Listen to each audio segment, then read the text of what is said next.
जाएगा, पहुंच ही जाएगा।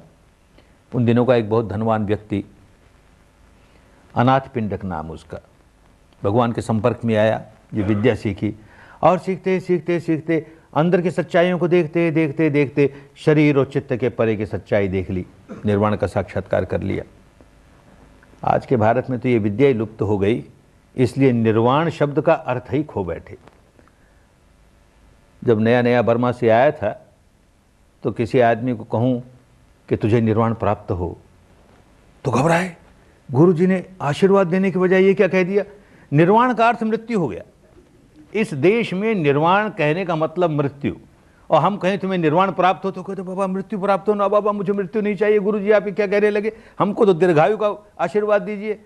अरे जीते जी निर्वाण की अनुभूति होती है, उस निर्वाण की बात कर रहे हैं। भीतर ही भीतर ये शरीर और चित्त का प्रपंच देखते देखते देखते उसके परे की अवस्था जो नित्य है, शाश्वत है, ध्रुव है, इसी जीवन में उसका अनुभव करना है। भारत से लुप्ति हो गई ना, तो शब्द का अर्थ ही चला गया, कहाँ का कहाँ चला गया। ये व्यक्ति अपने इसी जीवन में उस अवस्था का साक्षात्कार करता है, और पहली बार जो साक्षात्कार कर लेता है उसको श्रोतापन्न कहते हैं। स्रोत में पड़ गया। काहे के स्रोत में पड़ गया? मुक्ति के स्रोत में पड़ गया। अब इस व्यक्ति को दुनिया की कोई शक्ति रोक नहीं सकती अनंत बनने में। ज़्यादा से ज़्यादा 7 जन्म में अनंत बन ही जाएगा, क्योंकि उस स्रोत में पड़ गया। ऐसा व्यक्ति, राजगिरी में उसे ये अवस्था प्राप्त हुई, और वो रहने वाला कौशल देश का, वहाँ की राजधानी श्रावस्ती में बहुत बड़ा व्यापारी वहाँ का। जब आदमी को ऐसा अमृत चख लेता है तो रहा नहीं जाता। अरे ऐसा अमृत सब चखें, ऐसा धर्म सबको मिले, ऐसा उसके मन में होने ही लगता है। तो भगवान से कहता है महाराज आप हमारे नगर में श्रावस्ती में आइए। वो उस समय के भारत की सबसे ज़्यादा आबादी वाली नगरी, बहुत दुखियारे हैं महाराज, ये विद्या मिलेगी, अनेकों का कल्याण हो जाएगा। आपके लिए वहाँ पर कोई ऐसा ध्यान केंद्र बनाएं और आप वहाँ आकर के सिखाएं। भगवान केवल मुस्कराए, इसने समझ लिया कि भगवान मान गए हैं। तो आया और आके जगह ढूंढता है, कहाँ आश्रम बने, तपोभूमि कहाँ बने।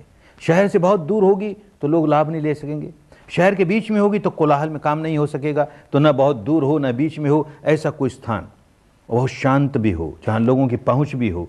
खोजते खोजते एक बगीचा, एक उद्यान, अरे किसका है ये, बहुत अच्छी जगह है, किसका है? वहाँ के राजा के राजकुमार का, जेठ राजकुमार का उद्यान है, बगीचा है।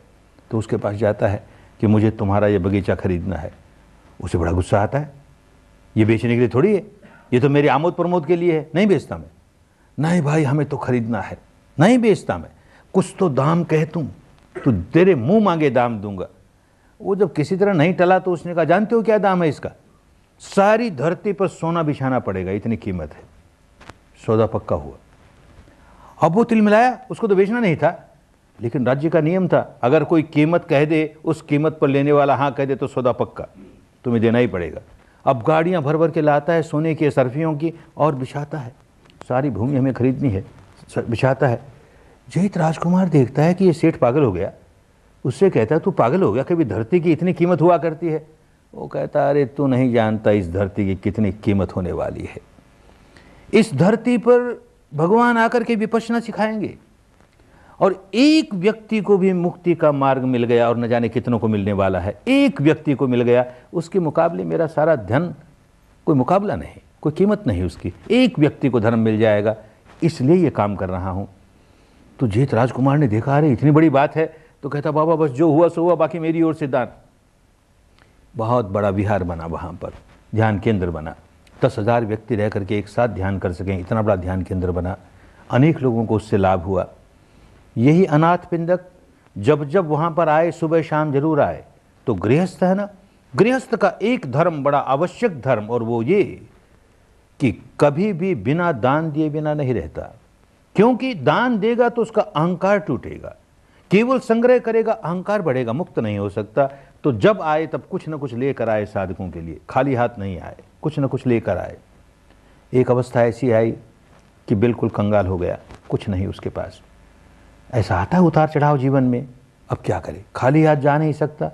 तो अपने घर के पीछे जो बगीचा था और उसकी धरती जमीन बड़ी उपजाऊ थी, 2 मुट्ठी मट्टी लेकर आता है, और इस तपोभूमि में आकर किसी पेड़ के नीचे वो मट्टी डाल देता है। इस मट्टी से ये पेड़ खूब बढ़े और इसकी छाया में एक व्यक्ति को भी मुक्ति का रास्ता मिल जाए।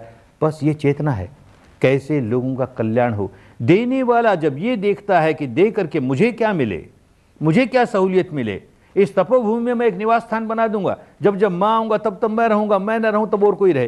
अरे तो कीमत लेता है ना अपने दान की। या कोई बना दूंगा, उस पर नाम लिखा जाए मेरा, ये गोइनका का दिया हुआ। कोई स्कूल बनाए तो गोइनका स्कूल, ये गोइनका अस्पताल, ये गोइनका कॉलेज।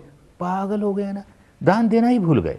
दान देने का नाम देना, पाने का नाम देना नहीं। बदले में कुछ बात चाहता है, प्रशंसाई हो, प्रसिद्धि हो, मेरा बहुत नाम हो, दान देना नहीं आया। ये तो श्रोतापन्न हो गया ना, धर्म खूब समझता है ना। एक ही भाव, करुणा का कैसे कल्याण हो, अधिक से अधिक लोगों का कैसे कल्याण हो। अरे मेरा धन, मैं अब तक लोगों को भोजन दिया करता था, इसलिए अनाथ पिंडक नाम पड़ा। भोजन से, एक वक्त भोजन देने से एक दिन भूखा नहीं रहेगा, दूसरे दिन फिर भूख लग जाएगी। एक बार नंगे को कपड़ा देने से कुछ महीने के बाद फिर नंगा हो जाएगा। एक बार औषधि देने से फिर बीमार हो सकता है। ये धर्म का दान मिल जाए, अरे जन्म जन्म के दुखों से छुटकारा हो जाएगा। इससे बढ़कर दान क्या होगा। सब दानं धम्म दानं जिनाति। बात समझ में आ गई। कुछ दिनों तक ये अवस्था रही। वो चाहे मट्टी का 2 मुट्ठी मट्टी ला के देता, चित्त की चेतना यही है, लोक कल्याण हो। चाहे वो करोड़ों की संपदा लगा के तपोभूमि बना के देता, चित्त की चेतना यही है, लोगों का कल्याण कैसे हो। चित्त की चेतना जैसी है वैसे ही फल आएगा। कैसे आदमी बदल जाता है। ऐसे